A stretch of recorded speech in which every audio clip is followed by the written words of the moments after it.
The sun was considered a supernatural phenomenon and worshipped as a god in a number of ancient civilizations.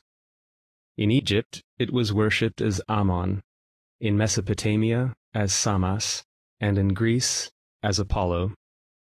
The Greek philosopher Anaxagoras offered the first scientific explanation in the 5th century BC. In his view, the sun was a glowing, hot iron sphere. This unusual idea was considered blasphemous, and he was imprisoned for his views. After constructing his telescope, Galileo Galilei also studied the sun and discovered sunspots.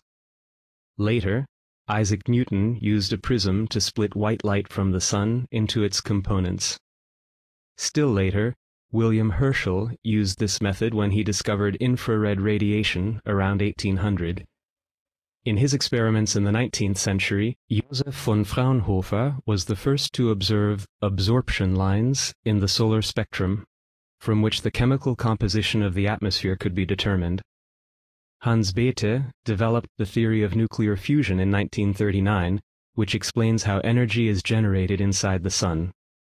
The first space probes sent to observe the sun were NASA's Pioneer probes in 1959 and 1968. Orbiting the sun at a distance equal to the Earth's, they thoroughly examined solar wind and explored the sun's magnetic field. The U.S. West German space probe Helios, launched in 1974, conducted research from within Mercury's orbit. The sun's X-ray radiation was examined by a space telescope from the Skylab space station. After escaping the planet's orbital plane, the Ulysses space probe studied the sun, providing a great deal of new information about its polar regions. SOHO is one of the most important probes to research the sun, always positioned between the sun and the Earth. It has been taking pictures of the sun since 1995 in both the visible and ultraviolet ranges. Recently, several new probes have been examining our star, which is very important as solar activity has a profound influence on our weather. Utilizing the energy of sunlight is gradually becoming more widespread. It is used for producing electricity by solar panels and solar power stations, and for producing heat by solar collectors. The sun is an average star, a yellow dwarf. At 4.6 billion years old, it is now roughly halfway through its lifespan of about 12 billion years. It is composed of nearly 3/4 hydrogen, which is converted into helium by nuclear fusion in the sun's core, thereby producing energy, high-energy photons. When its fuel supply is exhausted, it will shrink, and its core will heat up sufficiently for the helium to convert into carbon. This process will result in even greater energy production. Therefore, the star will expand to several hundred times its current size, so the Earth will probably be swallowed up. However, the sun's surface will be less hot, and it will become a red giant. This phase will not last long. When the fusion stops, the sun's internal pressure will decrease, and it will collapse due to its own gravity. It will then become an Earth-size, extremely dense white dwarf, and will cool down after billions of years. The sun is not made up of solid material. It consists of plasma. This is why belts of different latitudes rotate at different rates. Its equatorial areas rotate every 25 days, while polar areas only rotate every 32 days. Its atmosphere is layered, made up of the photosphere, chromosphere, and corona, and it gradually merges into the interplanetary medium. The corona becomes visible during solar eclipses. 98.87% of the mass of the solar system is concentrated in its central star.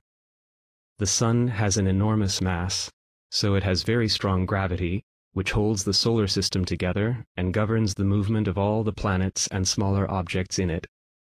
The sun emits a large amount of energy, mainly in the form of ultraviolet, visible, and infrared radiation. But there is also a small amount of other types of radiation, like gamma rays, X-rays, and radio waves. Elementary particles, mainly protons and electrons, are also ejected from the sun. These make up the solar wind. The core of the Sun has an estimated temperature of 14 to 15 million degrees Kelvin, a pressure of 3 times 10 to the 11th power atmospheres, and a density of 155 grams per cubic centimeter. The core extends from the center to about 1/4 of the solar radius, and it works as a nuclear reactor, where energy is released in the form of high-energy photons, gamma rays, and X-rays during the fusion of light elements into heavier ones. The fusion process involves the fusion of the nuclei of deuterium and tritium, both isotopes of hydrogen. Deuterium nuclei consist of 1 proton and 1 neutron, while tritium nuclei are made up of 1 proton and 2 neutrons. The reaction produces a helium nucleus consisting of 2 protons and 2 neutrons. The reaction releases 1 neutron as well as energy in the form of free photons. During the collision, the forces of repulsion in the protons must be overcome. This is only possible if the hydrogen atoms move very fast, that is, if the temperature is extremely high. The Sun can keep up the current level of radiation for another 6 or 7 billion years more.